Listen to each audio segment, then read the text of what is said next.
Yun ang pagsangad ng mga aita sa bundok. Kahit wala kang kaldero, pwede mo siyang kainin sa pamamagitan ng sisipitin mo sa ganun iipunin mo sa kamay mo. Hindi pwedeng ilagay mo sa ano yan ganun Ibigay mo sa lupa.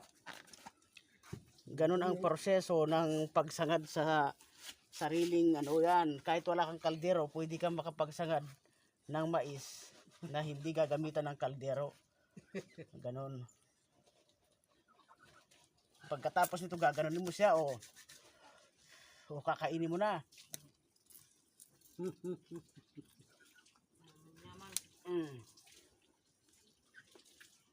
Ganun ang proseso na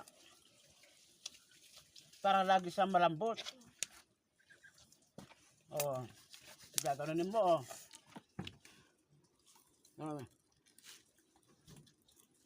Yun ang tunay na buhay ng aita.